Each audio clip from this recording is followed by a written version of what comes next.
Estamos en nuestra nueva emisión de la periferia para AGR Prensa, dando cuenta de lo que implica el armado de este frente multisectorial que clama por la soberanía nacional, los salarios, el trabajo digno y los salarios justos, dando cuenta también de la importancia que tiene la articulación entre distintas organizaciones sindicales que por lo menos han mostrado en este incipiente proceso unidad de acción y unidad de concepción. Le damos la bienvenida a Javier López, secretario general del CIAMARA. ¿Cómo está, Javier? Hola Gustavo, muy bien, muchas gracias. Gracias por volver a contactarnos y nada, siempre un placer hablar con vos. El gusto es nuestro, Javier. Dando cuenta de lo que ocurrió el último miércoles, teniendo en cuenta también del contenido que se le ha dado a la movilización, ¿cuál es el primer balance que podés realizar al respecto? Eh, Ultra positivo, no sé cómo calificarlo, pero muy, muy positivo de verdad. Me parece que era una movida absolutamente necesaria, no porque no se hayan hecho otras, porque la verdad es que sobre todo los gremios del transporte, la gran mayoría vinculados a la CAT, hemos estado en la calle infinidad de veces durante este gobierno. Pero esta vez, este miércoles, con este frente tan amplio como se dio y la verdad que la cantidad de gente que se movilizó, el balance para mí fue súper positivo. Eh, y seguramente es una de las primeras cosas que hacemos de otras tantas más que vendrán. Y me parece que dar el puntapié y estar en la calle reclamando justamente donde hay que reclamar, que en nuestro ámbito es el ministerio que conduce Sturzenegger, me parece clave y súper importante. Así que yo muy feliz de haber participado y muy, muy contento con las repercusiones que tuvo.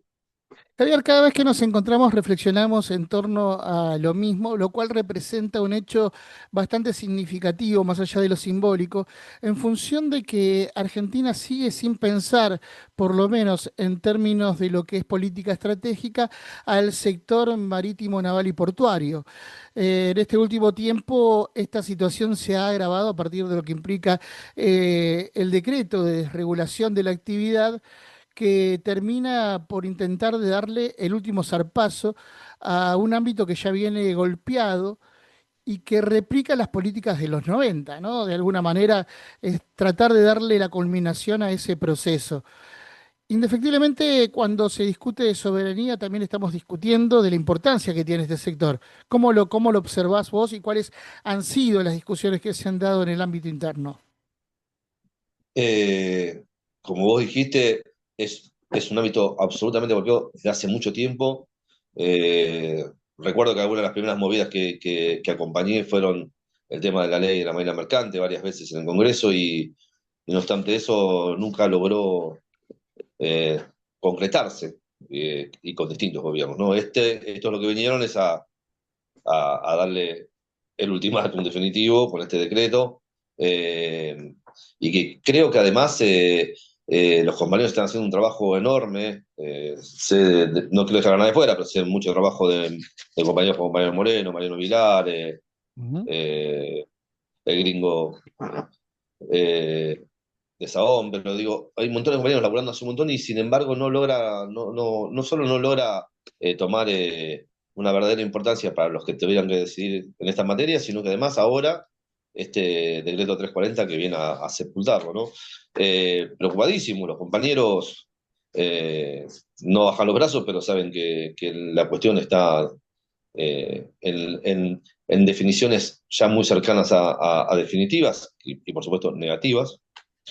Y recuerdo además que vos decías recién a contramano del resto del mundo, recuerdo que una de las primeras entrevistas, o no sé una de las primeras, pero no hace tanto, que le hacen a Sturzenegger y le preguntan por la Marina Mercante Nacional, eh, en contraposición con lo que pasaba con Estados Unidos, ¿no? Que lo que hace es una protección de Ujú. su Marina Mercante y de su comercio internacional, y el tipo, porque en un momento hablaba de copiar el modelo estadounidense del mundo y demás, se dicen, pero esto va a contramano, lo que ustedes quieren hacer va a contramano de lo que está planteando Estados Unidos. Bueno, algunas cosas no somos perfectos, podemos hacer distinto, dijo, ¿no?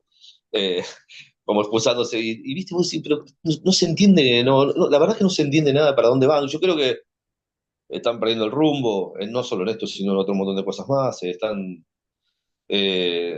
siento yo, quizás sea un análisis equivocado, pero empiezan a tomar decisiones que van y vienen y van a contramano de muchas cosas, y ojalá sea así, porque lo que pasa, y una de las misiones también de este movimiento, estábamos hablando recién, de este frente, es frenar un poco el embate, ¿no? De esta gente en contra de tantas cosas que han tanto tiempo se han luchado y han tardado tanto en conseguir, y ahora pareciera que, nada, este es uno de los caminos para ponerle un poco de freno a esta locura y estas cosas que vienen haciendo de manera permanente, y la vaina mercante no es la excepción.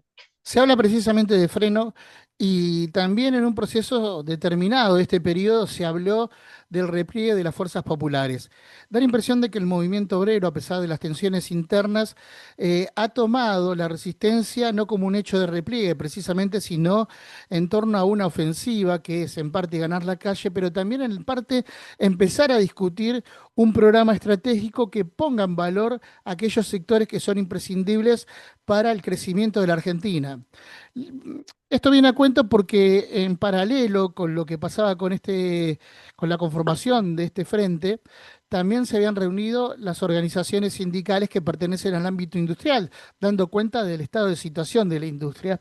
Y es cuando uno piensa ambos sectores, efectivamente están relacionados intrínsecamente, no pueden estar separados, ¿no? El transporte y la industria son paralelos y van de la mano. Y desde ambos sectores se empieza a desarrollar por lo menos un trazado de ejes que empiezan a poner en discusión cuestiones que hasta hace un año por ahí no se discutían en términos de lo que implica la coyuntura. Esto obliga, ¿crees que esto, obviamente hay que profundizarlo, pero crees que esto empieza a obligar también a la dirigencia política a empezar a discutir cuestiones más allá de las coyunturas electorales y del aparato electoral, o crees que la política todavía no se ha dado cuenta de lo que tiene que discutir? Eh, para mí es clarísimo. Yo creo que hoy, y casi siempre cercanos a elecciones, la política está más preocupada por otra cosa. Digo, hoy tenemos elecciones muy cercanas en septiembre, en octubre, con lo cual creo que la verdadera preocupación de ellos es esa. Lo que pasa es que, ¿cuáles son las consecuencias de esperar a ese momento, ¿no? Para los trabajadores, porque mientras tanto, y comparto varios espacios con compañeros de la industria, las fábricas siguen cerrando, los despidos siguen estando, la reducción de personal es notable, las repercusiones a la hora en las ventas es notable, digamos. Entonces, en cada espacio en el que te encontrás, en una regional o cualquier espacio político que compartas, todos esos, todos esos sindicatos hablan de una situación dificilísima que están atravesando, cada uno de los laburantes que ellos representan. Entonces, como te decía al principio, yo no tengo dudas dónde está puesto el foco y el verdadero interés hoy de la política. Lo que pasa es que en el medio se va, se va desangrando el movimiento obrero, con situaciones que después son muy difíciles de recuperar. ¿Viste? Yo siempre lo que digo y veo es que te pegan 10 duro y después puedes recuperar Ujú. uno, dos, pero perdiste 8. En el camino vas dejando cosas permanentemente, eh, entonces la recuperación es dificilísima, y la verdad que qué bueno sería, digo, es como una expresión de deseo, y sé que no alcanza, pero que el foco estuviera puesto en esto otro, ¿no? Y que al tipo que tiene que llevar el mango a su casa y que tiene que hacer tantas cosas, no se vea lastimado o golpeado por estas decisiones que son netamente más políticas que pensando en el trabajador en el fondo, y en la cuestión más de fondo de cada uno de los laburantes. Yo creo que está ahí la cuestión. ¿Crees que también esta disrupción internista que hoy vive la política del campo nacional y popular afecta también al movimiento obrero en algún sentido? Y yo creo que sí, porque digo, quizás no sea políticamente correcto lo que voy a decir, pero también en muchos casos yo noto por lo menos una desunión o no un mismo camino como pasó con este frente, por ejemplo, en el resto de nuestro mundo, en el mundo sindical, ¿no? Entonces, yo digo, en algún punto, y quizás suena utópico e ingenuo, no sé, pero igual lo digo porque es lo que pienso y deseo y querría que suceda, es Ujú. que, que en algún momento la cosa se alinee en un mismo sentido, ¿viste? Que, pues, en el más, aunque sea en el más básico.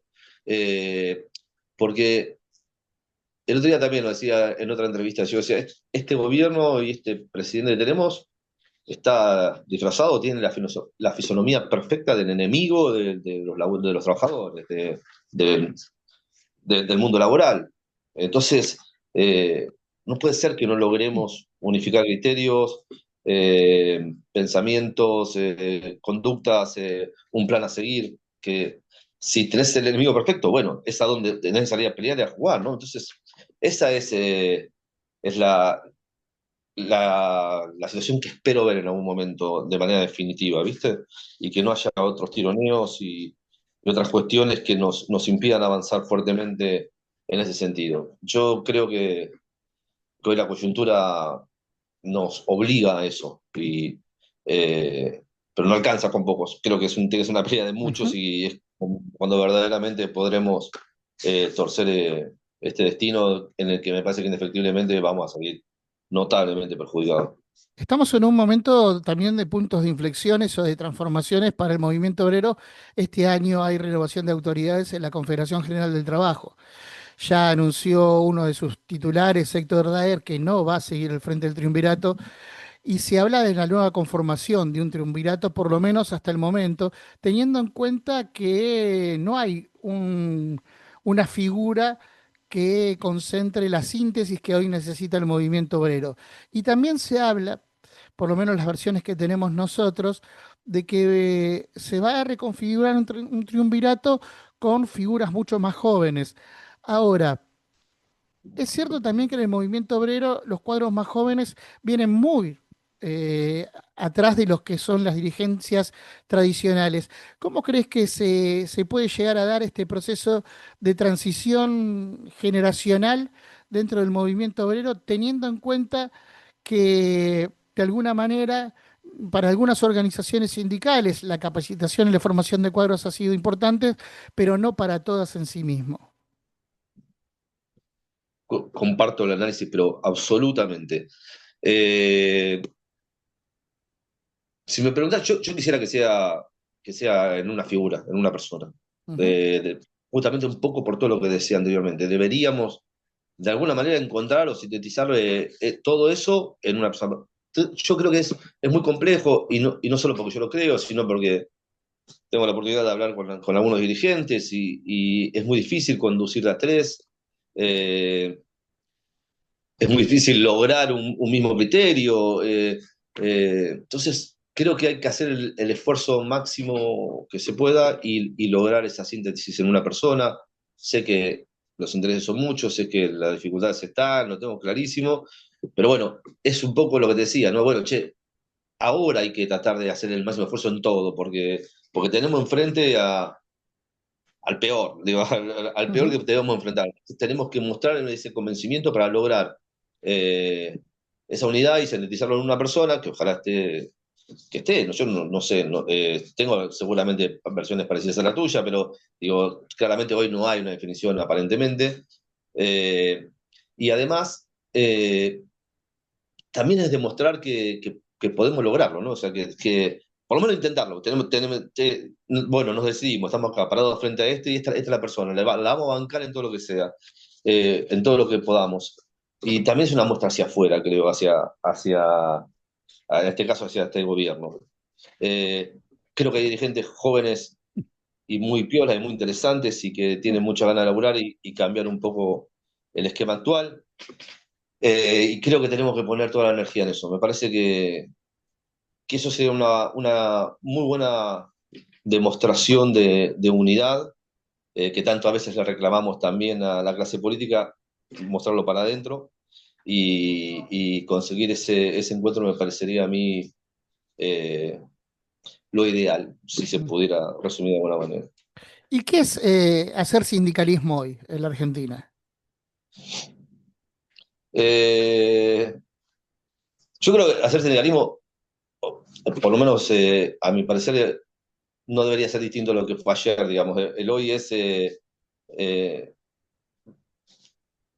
nosotros estamos eh, con bueno, no voy a hacer referencia a alguien que conoces mucho vos y que hemos hablado tantas veces, que es el Vasco y que es el que, Ujú. no, que fue mi secretario general anterior y que siempre habla de momentos. Bueno, pasamos por acá, nos toca esta y cuando estamos en esta tenemos que enfrentar esta situación y él lo que nos ha dicho todo el tiempo es, vas a tener estos momentos, vas a tener otros que no se parecen tanto y vas a tener de los muy malos. Y hoy hacer sindicalismo pareciera, en este escenario, es un poco más aguantar, ¿viste? O sea, futbolísticamente Ujú. hablando, replegarse un poco, dos líneas de cuatro o dos de cinco si querés y ver cómo, ¿viste? Cómo lográs que no te lleguen tanto al arco y bancar un poco en ese sentido, porque digo, está claro, las amenazas con las obras sociales, con las regulaciones, con tantas cosas que se te vienen encima, eh, con no pasar nada por el Congreso, por decreto de necesidad de urgencia ante cualquier situación, digo, eso hace que te repliegues e intentes no fuerte una goleada, o perder por lo menos posible, por eso digo del repliegue. Ujú. Eh, ahora, bueno, eso en algún momento tenés que salir o de contragolpe o parar el equipo distinto y salir a atacar de otra manera, y me parece que la clave está, bueno, aguantamos hasta donde podemos y después tenemos que salir a enfrentar con otras herramientas, con las que tenemos. Y no me quiero quedar con que solamente jugamos a la defensiva y aguantamos el resultado. Yo también quiero poder ir por más, digamos, vamos a tener Ujú. enormes desafíos por delante, que no son solo estos, sino, bueno, que ya están recontra establecidos en muchos lugares, como eh, la automatización de los laburos y cosas que atendan fuertemente contra el mercado laboral y los laburantes. Entonces, me parece que, ok, defendemos ahora, pero ya pensando cómo vamos a salir para después enfrentar a otra cosa que también viene a golpearnos seguramente. ¿Y cómo pensás ese después? Porque da la impresión que frente a lo que propone Milei va a ser muy difícil volver a un proceso anterior, no por la devastación que queda, porque la devastación que deja va a implicar que haya mucho trabajo por hacer. ¿Se entiende a dónde apunto? Sí, sí, sí, Va a claro, quedar todo claro. por hacer de nuevo. Ahora, en ese todo por hacer de nuevo, cu- ¿para dónde se apunta? ¿Con qué planificación? ¿Con qué programa? Porque da la impresión, vuelvo a insistir sobre lo mismo, que la dirigencia política discute más lo coyuntural sin un programa que sea unificador. Y por eso rescato también el trabajo que por lo menos se comenzó a hacer desde este frente, ¿no? Un frente que es diverso, donde hay distintos posicionamientos sindicales, donde hay posicionamientos de organizaciones sindicales que tal vez en otro momento era impensable que estuvieran trabajando juntas y hoy están entendiendo de manera madura cuál era la urgencia y la necesidad del momento que el momento demanda. Ahora, claro, cuando pensamos en la Argentina, pensamos en esa Argentina de crecimiento e industrial, pero vos hablabas de distintos factores que inciden hoy para repensar el país desde un lugar distinto. La tecnología es uno, sobre todo con el transhumanismo penetrándonos ideológicamente también, este gobierno es materialista y transhumano. Ahora, ¿cómo se piensa eso? Porque también hay que pensar el mundo del trabajo en el día después de lo que deje mi ley. Sí, es que yo por eso digo que para mí ahí hay una enorme dificultad, ¿viste? Porque estás tan abocado a lo de hoy, a que no te llenen de goles, esto es un poco lo que decíamos antes, Ujú. que, eh, que difícilmente te pones a pensar en el futuro. O sea, y es ahí cuando yo no veo un plan claro, definido. Digo, si yo lo pienso desde lo tradicional, desde el periodismo más tradicional, creo que no hace falta ni que lo diga, pero lo tenemos todos claros. O sea, reindustrializar el país, digo, cuidar nuestra soberanía. Digo, las cosas que no quiero repetir porque las conocemos todos, pero cuando a vos te están llenando de manos, lo único que haces es atinar a que no te entren todas por lo menos y a bancar los golpes. Entonces, ahí es que a mí me resulta, hablo por mí, no digo, no sé si estoy hablando en representación del modelo sindical argentino. Yo digo, Mm. ahí es donde nos cuesta pensar para adelante en el futuro, qué vamos a hacer, cómo vamos a seguir. Eh, Porque mientras tanto estamos viendo cómo, viste, bueno, esto que nos afecta de manera directa no la marina mercante, mientras tanto estamos viendo qué pasa con la salud, con el Garrahan y con tantos otros hospitales y centros de salud, mientras tanto estamos viendo qué pasa con la educación, y es por todos lados, ¿entendés? O sea, entonces, difícilmente cuando estás metido en esa, se te permita pensar en un plan a futuro. Yo no lo tengo claro. Y si tuviera que decirte algo, fue un poco lo que te dije antes, en las cuestiones más básicas y tradicionales del peronismo de Perón, pero quizás también haya que repensarlo y ayornarse, porque tal vez con eso ya no alcance. Y me parece que también sea una discusión para cuando podamos poner la cabeza más en eso y no estar tan ocupados en este día a día que nos está llevando por delante. El repensarlo tiene que ver con las cosas que no se hicieron cuando estuvo el gobierno nacional y popular. Digo esto porque en referencia a lo que implica la Marina Mercante, el ámbito portuario y naval de la República Argentina, de cierta manera se estaba discutiendo lo mismo y se le advertía desde el núcleo sindical a la dirigencia política, muchachos, si no toman cartas en el asunto, esto se va a agravar con el transcurrir del tiempo. Si no se tiene una mirada estratégica, va a pasar esto y esto. Digo, hay documentos, esto está documentado por parte del movimiento obrero que era así, ¿no? Y sobre todo la Confederación Argentina de Trabajadores de Transporte lo dejó claro y la Federación Marítima Portuaria y de la Industria Naval también lo dejó claro. Digo, cuando pensamos esto de repensar, tiene que ver con eso que no se hizo y con qué actores los vamos a representar, más allá de los trabajadores que obviamente tienen que estar, porque antes no estaban tampoco los trabajadores, ¿no?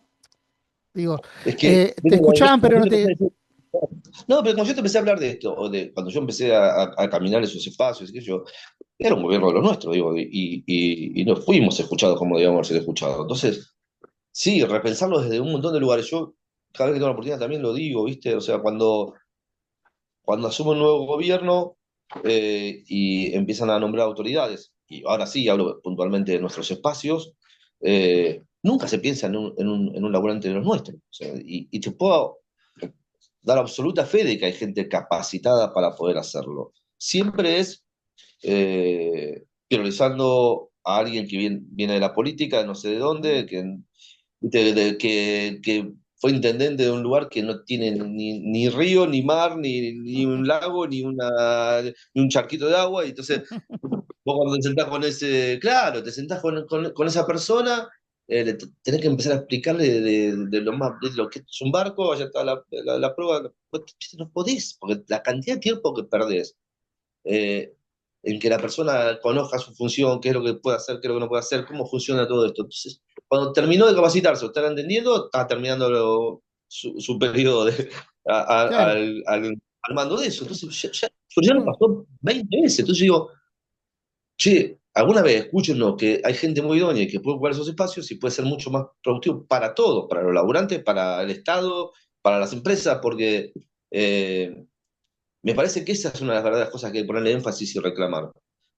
Digo, nos pasa ahora, nos pasó en el gobierno anterior, nos pasó con Macri, y así para atrás podríamos seguir, pero eh, creo que tenemos que hacer un fuerte balance y poner mucho énfasis en reclamar eso. Me parece que ahí hay una de las claves por las cuales quizás se puedan destrabar las cosas de una mejor manera eh, y repensando nuestra función, tanto de dirigentes sindicales como de trabajadores, en las áreas que correspondan. Me parece que ahí hay una de las claves para resolver esta coyuntura que nos viene pegando desde hace tanto tiempo y con distintos gobiernos. Las últimas dos. En, en alguna de sus intervenciones, el secretario general de la FEMPINRA, Juan Carlos Smith, ha dicho que faltan políticos con vocación patriótica. ¿Coincidís en eso, que falta esa vocación patriótica en la Argentina para poder dar este cambio que de verdad se necesita? No el cambio que propone obviamente el liberalismo, sino el Claro, claro. cambio que propone precisamente el justicialismo. Y te agrego algo más, porque en la conferencia de prensa, la semana pasada, la conferencia de prensa del Frente, se deslizó algo que me parece un concepto interesante, e importante y que está también en la esencia del peronismo, y es pensar en una revolución ética. Y ahí tenés dos ejes del pensamiento nacional, ¿no? Este, lo que tiene que ver con el recuperar el sentido patriótico y en función de eso también tener acciones éticas que nos permitan llegar, por ejemplo, a la justicia social. Pienso lo mismo que el secretario general de la FEPIRA, Juan Carlos Smith. Eh, Creo que eso nos ayudaría, ese patriotismo y esa ética que se necesita en lo político nos ayudaría mucho a entender de lo que venimos hablando. Eh, y una cosa antes, ¿no? Generalizarlo a mí no me gusta en ningún sentido, Ujú, no me gusta porque nos pasa en lo cotidiano, ¿viste? Los sindicalistas son tal cosa, claro, los políticos, los periodistas, digo, no, no, prefiero por las dudas hacer esa salvedad porque hay gente que labura muy, muy bien y que entiende mucho de ese patriotismo. No alcanza porque evidentemente son la minoría en esos espacios, claro. eh, tanto en ese como en todo, ¿no? Como en el periodismo, como otra vez como en el sindicalismo, como en cualquiera de los espacios que queramos, de los cuales queramos hablar. Y en la política, a mi modo de ver, y coincidiendo, como te decía, con Juan Carlos, se nota muchísimo porque esas decisiones o esas no decisiones son mucho más evidentes, ¿no? Se ven mucho más, quedan mucho más claras a la vista de todos y sí, creo que sería una de las cosas importantes a reconsiderar a la hora además de elegirlos, porque además sepamos que tenemos, y digo, permanentemente tenemos esa posibilidad, podemos elegirlos y podemos no elegirlos más cuando se vuelva a dar, Ujú. ¿no? Entonces, pensemos de verdad nuestro voto cuando llegue el momento, porque de esto que está pasando hoy, en nuestros espacios, en el caso de nuestro, en el puerto, en los lugares de descanso de cada uno de los puertos, en los depósitos fiscales, lo hemos hablado hasta el cansancio. No hemos cansado, no es que nos hemos cansado, no, lo vamos a seguir hablando, no nos vamos a cansar nunca de decir cuáles son las consecuencias de votar este tipo de gobierno y que evidentemente muchos no entendieron, pero ahora cuando la cosa empieza a apretar, cuando te empiezan a poner techos en las paritarias, cuando empiezan a ajustarte con otro montón de cuestiones, pareciera que ahí, como siempre, cuando le toca a uno de manera Claro. personal, ahí, viste, pareciera que reaccionamos y muchas veces tarde, pero bueno, por eso digo que esta pelea sigue, hay que seguir dándola, hay que seguir no cansándose de repetirlo y no por mucho repetirlo, y no importa si cansamos, que los compañeros entiendan cuáles son las consecuencias de equivocarnos a la hora de meterle sobre, o bueno, ahora ya no sé si de tachar una cruz, no sé cómo va a ser en el futuro, pero bueno, nada, tenemos que seguir dando esa batalla, no tengo duda. Por último, eh, en las últimas horas también hubo declaraciones de Andrés Rodríguez, secretario adjunto de la CGT, y en una parte de su charla en el streaming precisamente de la Confederación General del Trabajo, decía que si se destruye el sindicalismo se termina el peronismo. ¿Crees que en el sindicalismo pervive la llama encendida del peronismo? Quizás es sí, la parte más fuerte de esa llama. Creo que hay otros espacios más. Eh, sin duda, sí, la mayor parte de esa llama está ahí adentro. Creo que hay varios espacios más en los que se puede completar esa llama. Eh, eh, Quizá diga algo incómodo, después digo, lo pensamos juntos, pero tenemos que volver a que ese fuego, por supuesto, sea cada vez más grande, pero también creo que tenemos que ser buenos transmisores de eso, ¿no? A mí me parece que en muchos casos, y un poco me retomo a la pregunta anterior, no sino a la anteanterior, ¿no? Ujú. Eh, Creo que muchos dirigentes han perdido conexión con sus bases, en ese replicar y en ese repetir, y en ese contar y, y hablar del peronismo que más nos representa. Me parece que ahí también hay que volver a encender esa llama, porque no alcanza con la estructura CGT y los que están adentro, nada más. Me parece que eso hay que volcarlo a las calles, a las bases, a las fábricas, a las empresas, a donde sea, porque si no ese fuego se apaga, porque queda ahí adentro y ya no es de tantos. Y me parece que el gran laburo que nos debemos es multiplicar esa voz, esa llama, o como lo haya dicho Andrés Rodríguez, y hacer que eso no solo no se pierda, sino que se refuerce como conducta y como mensaje. Y creo que en gran parte se ha pagado, yo creo que no está pagado, pero se ha pagado porque me parece que ahí hemos fallado también a la hora de conducir. Como siempre es un gusto para nosotros, Javier, poder dialogar con vos. Te agradecemos estos minutos compartidos con la periferia de AGN Prensa. Gracias. El placer es mío, como siempre, de verdad, lo disfruto mucho. Les mando un abrazo grande. Hasta la próxima. Hasta la próxima.